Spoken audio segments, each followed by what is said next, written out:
The day I picked up my granddaughter from school, she got into the car and I knew something was wrong. It wasn't anything obvious. She wasn't crying. She wasn't angry. She didn't slam the door or avoid eye contact. It was quieter than that. She just looked empty, like someone had turned off a light inside her and forgotten to turn it back on. She's 15 years old, an age where the world feels heavy even on good days. I asked her how school was. She shrugged. I asked if something had happened. She said no. Then we drove for a while in silence, the kind that feels thicker with every passing second. Finally, without looking at me, she spoke. "Grandpa, does it ever feel like nothing you do actually matters?" The question hit me harder than she could have known. My name is George, and I am 87 years old. I have lived through war, economic collapse, personal loss, and failures that shaped me in ways I still don't fully understand. I have buried friends, said goodbye to people I loved, and spent long nights questioning the choices I made. And that question, asked so simply by a girl just beginning her life, shook me to my core.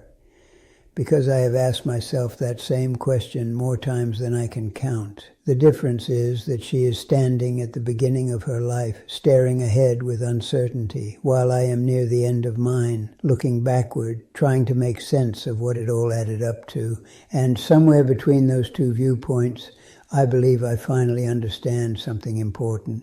We live in a world obsessed with impact. Everyone wants to change the world, leave a legacy, be remembered. People chase careers they believe will make them significant. They share their lives online, hoping to be seen, hoping for validation. Worth is measured in numbers, followers, titles, and applause. I understand that hunger. I felt it too. But after nearly 9 decades on this planet, here is what I have learned. The things that truly matter rarely feel important when they are happening. They are quiet. They are ordinary. They rarely announce themselves. Let me tell you about my neighbor, Margaret. She lived 3 houses down from us for 42 years. She was a school teacher who taught 3rd grade at the same elementary school her entire career. She never married and never had children of her own. When she retired, there was a small gathering in the school gymnasium. Maybe 30 people showed up. She received a plaque, a bouquet of flowers, and polite applause. That was it. 2 years later, she passed away quietly in her sleep. I expected her funeral to be small, just a few friends and neighbors. Instead, the church was filled to capacity. People stood along the walls. One by one, they spoke.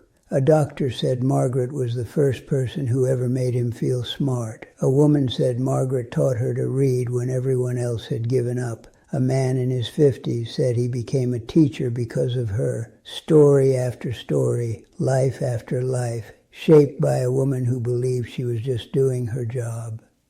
Margaret never tried to change the world. She never chased recognition. She simply showed up day after day and paid attention to the children in front of her. And somehow, without realizing it, she mattered more than she ever knew. I think we have deeply misunderstood what it means to matter. Somewhere along the way, we started believing that mattering requires being seen, being known, being remembered by large numbers of people. We equated significance with attention and assumed that if our lives were not impressive or visible, then they were somehow insignificant. But life does not actually work that way. It never has. Life is built in quiet moments between people. It is shaped in conversations that gently shift someone's direction without either person realizing it at the time. It is carried forward by small acts of kindness that arrive at exactly the moment someone is about to give up. It happens when you show up, even though it would be easier not to, when you listen, even though you are tired, when you choose patience over being right. These moments rarely feel important while they are happening. They feel ordinary, routine, and easily dismissed, but they are the moments that stay. When I was 39 years old, I went through one of the hardest periods of my life. My business was struggling and money was always tight. I was sleeping poorly and drinking more than I should have. Most days I felt like I was quietly failing at everything that mattered. One evening, I found myself sitting alone in my car outside a bar, staring at the door and trying to decide whether to go in. I knew what going inside would lead to, but at that moment it felt easier than going home. That is when a man named Tom knocked on my window. I barely knew him. We had met only once or twice before. He told me he was heading out for coffee and casually asked if I wanted to join him. There was no speech, no concern in his voice, no attempt to fix me or ask questions, just an invitation. We sat in a small diner for a couple of hours talking about ordinary things. His children, a book he was reading, a trip he had taken years earlier. He never asked me what was wrong, and I never told him.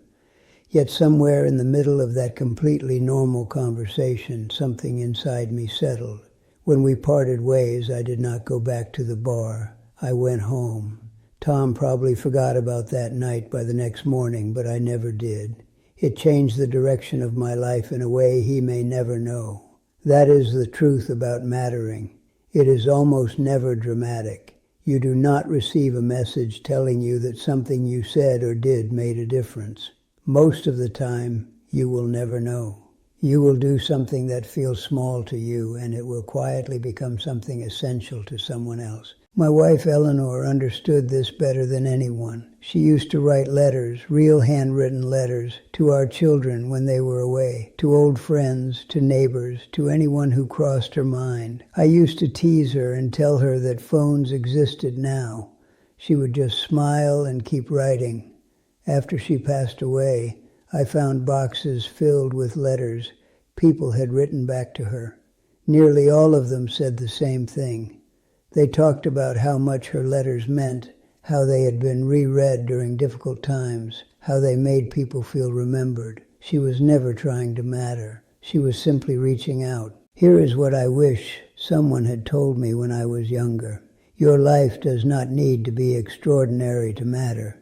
The pressure to be exceptional crushes people and makes them feel like their ordinary efforts are not enough. But almost everything that holds this world together is done by people whose names will never be known. Parents who get up in the night, friends who check in, people who keep their word, tell the truth, and stay when leaving would be easier. If you are wondering whether you matter, do not look at the size of your audience. Look at the people directly in front of you. Ask yourself whether you are present with them, whether you are honest, whether you are kind when you do not have to be. That is what lasts. I am 87 years old, and when I think about what I want my life to have meant, I do not think about achievements or recognition. I think about the people I loved well, the moments I showed up, and the times I helped without needing credit. Your life does not have to be a spectacle to matter. It simply has to be honest, present, and kind. That is where real significance lives, in the quiet work of being human with other humans.